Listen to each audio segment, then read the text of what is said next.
Hello and welcome back to your Therapy Guide, a podcast created to help you navigate your therapy journey. I'm Dr. Yadegarfard. In this episode, I'll do my best to explain a fundamental idea behind therapy, that it's all about making changes. We'll explore a module called the cycle of change and help you understand where you might be on this journey.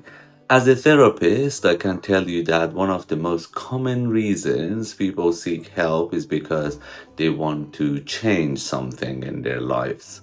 Maybe it's a behavior, a thought pattern, a relationship, or a feeling. The reality is change isn't a one-time event, it's a process. It's not like flipping a switch. A well-known model for understanding this process is the cycle of change.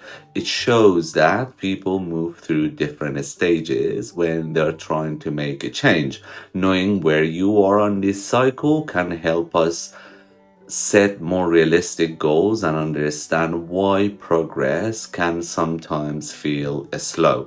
It's important to remember that you can be at different stages for different goals. For example, you might be ready to start therapy to work on your relationships, but you may not be ready to change your diet.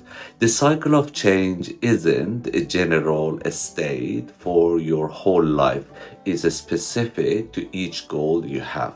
Let's walk through the stages.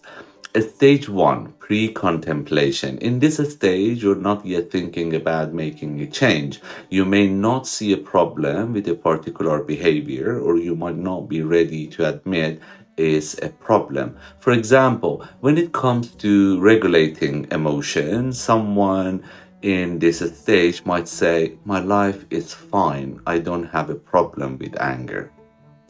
Stage 2, contemplation. This is where you start thinking about the possibility of change. You're weighing the pros and cons. You might be ambivalent or uncertain.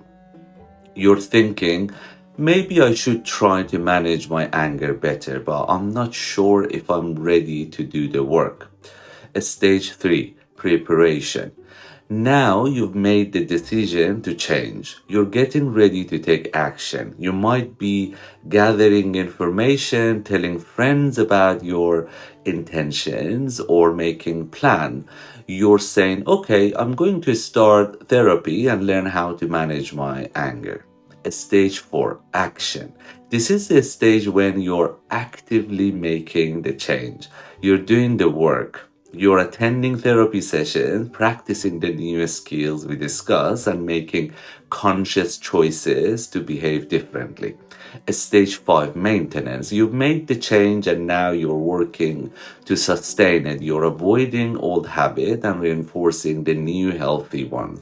This stage is about preventing a relapse. Stage 6, termination and relapse. The goal of termination is that the old habit is no longer a temptation. However, it's very common to relapse, which is when you slip back into an old habit. If this happens, it's not a failure, it's a normal part of the process. The cycle begins again and you can learn from it and try again. Understanding this cycle is so important. If you're in therapy, you're likely in the preparation or action phase, but knowing about the other stages help us see that change isn't linear. We might go from action back to contemplation, and that's okay. It's all part of the journey. So as a takeaway for today, I want you to simply reflect on this. Where do you see yourself on the cycle of change for a specific goal you have? For example, when it comes to regulating your emotion, where do you stand? Or what about in terms of improving your relationships? There is no right or wrong answer. Just being aware of your stage for each specific goal is a powerful first step towards making a lasting change. Thank you for joining me on this episode of your therapy guide. These short episodes are designed to answer some of the most common questions my client asks and encourage you to listen to other episodes to find answer to your questions. Don't forget to subscribe to this podcast and follow me on my social media channels so you don't miss any future episode. You can find all the links in the show notes. Until next time, take care.